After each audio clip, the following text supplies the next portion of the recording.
Terima kasih klik video ini dan jangan lupa subscribe.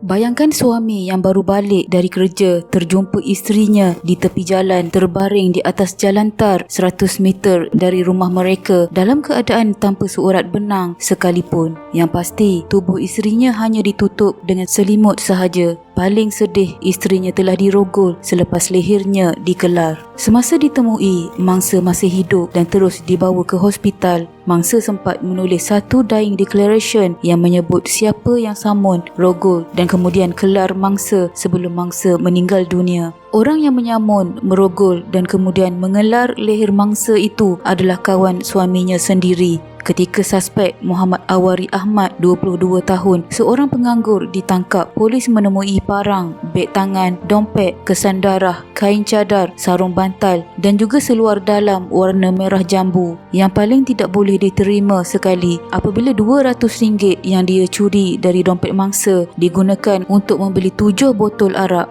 Mangsa Yasmin Fauzi, 25 tahun, seorang suri rumah sepenuh masa yang mempunyai 3 orang anak kecil berusia 6 bulan, 4 tahun dan 5 tahun hasil perkahwinan bersama Muhammad Azrul Ishak, 30 tahun, yang juga sukarelawan polis bertugas di Ibu Pejabat Polis Daerah Gua Musang. Mereka sekeluarga tinggal di sebuah rumah tanpa nombor di Kampung Batu Papan, Gua Musang.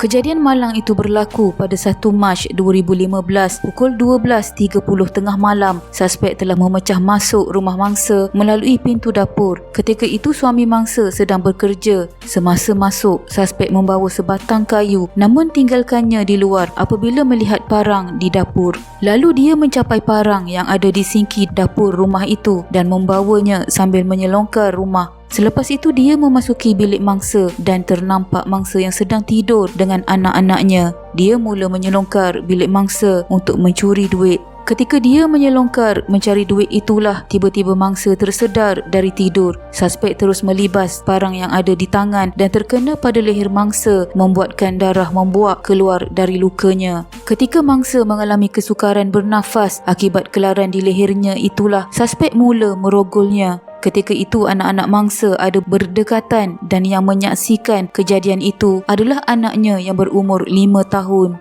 Setelah melempiaskan nafsunya, suspek mengambil duit RM200 di dalam beg duit mangsa dan tinggalkan mangsa yang dalam kesakitan untuk membeli 7 botol arak. Mangsa ketika itu yang cedera parah cuba mendapatkan bantuan dengan mengambil sehelai selimut dan cuba berjalan keluar rumah sebelum pengsan kira-kira 100 meter dari rumah.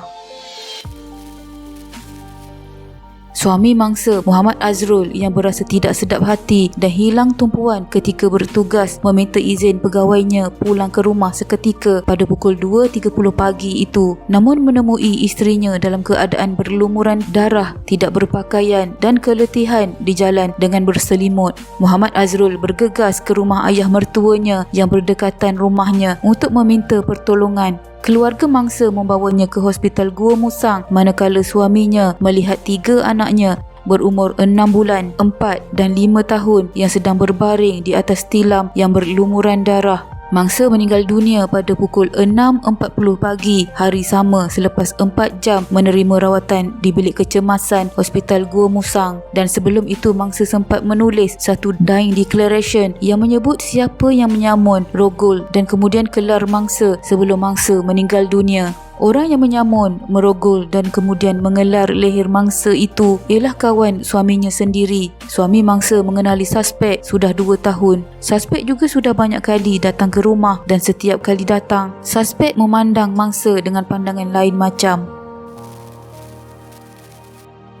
Satu laporan polis telah dibuat berkenaan kejadian ini dan pihak polis tidak membuang masa menyiasat kejadian dan membuat tangkapan ke atas suspek. Suspek yang memiliki rekod jenayah selain dipercayai terlibat dengan dadah berjaya diberkas tidak sampai 12 jam selepas kejadian itu di rumahnya di Kampung Tanah Putih, Gua Musang. Ketua Polis Negeri, Datuk Mazlan Lazim berkata, selain pengakuan suspek sendiri, siasatan lanjut mendapati tiada penglibatan individu lain dan sehubungan itu, pihaknya percaya kes pembunuhan ibu kepada 3 anak lelaki terbabit selesai. Kes boleh dikatakan selesai selepas pihak polis yakin dia melakukan perbuatan tersebut seorang diri dan tidak ada suspek lain. Motif kes ini adalah samun kerana suspek seorang penganggur dan dia menyasarkan mangsa kerana tahu suaminya tiada di rumah. Pihak polis juga berjaya merampas telefon bimbit yang dicuri daripada mangsa. Bagaimanapun, wang yang disamun telah dibelanjakan suspek. Ujian air kencing ke atas suspek pula mendapati dia positif dadah. Mengulas lanjut, Mazlan berkata pihaknya kini sedang mengumpul bukti untuk mendakwa suspek mengikut Seksyen 302 Kanun Keseksaan kerana membunuh.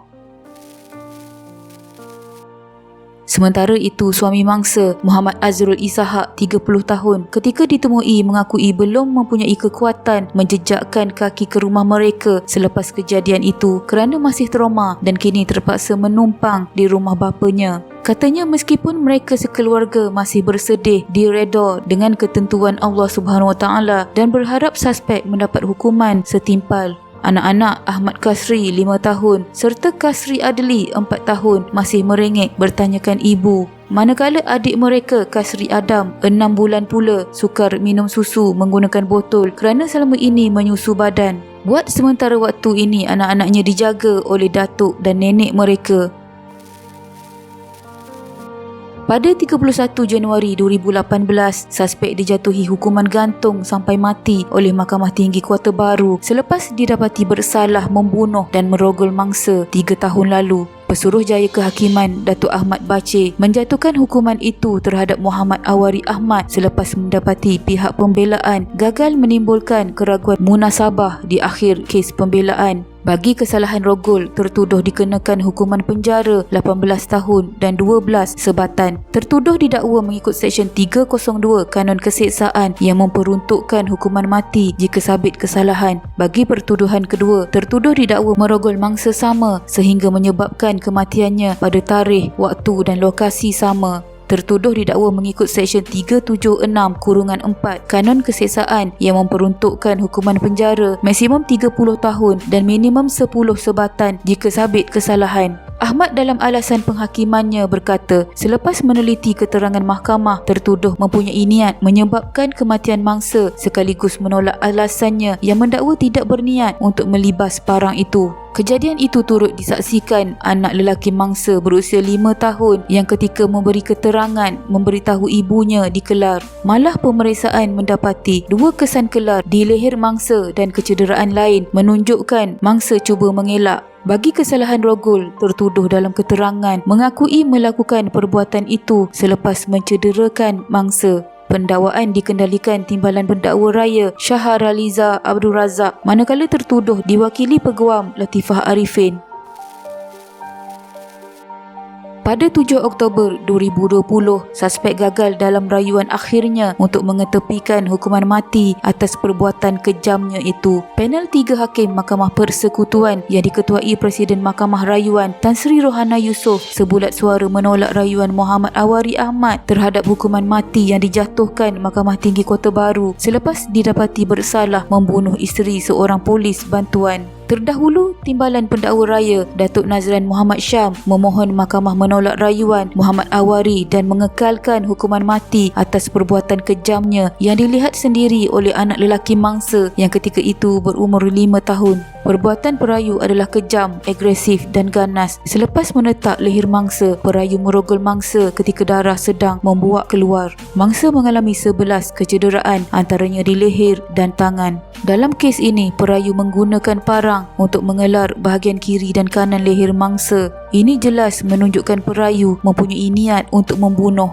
Beliau berkata, selepas itu perayu meraihkan perbuatannya dengan meminum 7 botol arak di sebuah restoran berdekatan dan mencuri wang RM200 serta sebuah telefon bimbit milik mangsa yang ketika itu berusia 25 tahun. Suspek dalam keterangannya sendiri menyatakan mangsa mengalami kesukaran bernafas akibat kelaran di lehernya ketika dirogol. Terdahulu, Peguam Ahmad Nizam Muhammad yang mewakili Muhammad Awari berhujah bahawa anak guamnya tidak mempunyai niat untuk membunuh wanita itu. Sebaliknya, mangsa yang meronta-ronta sehingga menyebabkan kematian sepatutnya dihukum di bawah Seksyen 304 Kanun Keseksaan, iaitu membunuh tanpa niat. Rohana yang bersidang bersama-sama Hakim Datuk Vernon Ong Lam Kiat dan Datuk Seri Hasnah Muhammad Hisham dalam keputusannya berkata, setelah meneliti rekod rayuan dan alasan penghakiman oleh Hakim Mahkamah Tinggi yang disahkan oleh Mahkamah Rayuan, mahkamah itu berpuas hati tidak ada apa-apa kesilapan dilakukan kedua-dua mahkamah itu. Beliau berkata, Hakim Mahkamah Tinggi sudah meneliti keterangan dan memutuskan unsur niat yang dapat dibuktikan oleh pihak pendakwaan. Rohana berkata, keterangan yang menyokong seperti keterangan saksi mata menunjukkan bahawa keterangan dalam rekod rayuan berkaitan perbuatan tertuduh adalah sangat kukuh. Dengan ini, suspek akan tetap ke tali gantung atas perbuatan kejamnya. Tak dapat bayangkan anak kecil menyaksikan kelakuan kejam suspek terhadap ibunya. Memang sangat ganas dan kejam perbuatan suspek ini dan memang selayaknya dijatuhi hukuman gantung sebegitu secepat mungkin. Disebabkannya, Allahyarhamah tidak dapat melihat anak kecilnya membesar di depan mata. Namun takdir Allah, tiada siapa yang dapat menghalang. Sama-sama kita hadiahkan Al-Fatihah kepada Allahyarhamah Yasmin Fauzi. Semoga rohnya dicucuri rahmat. Sekian.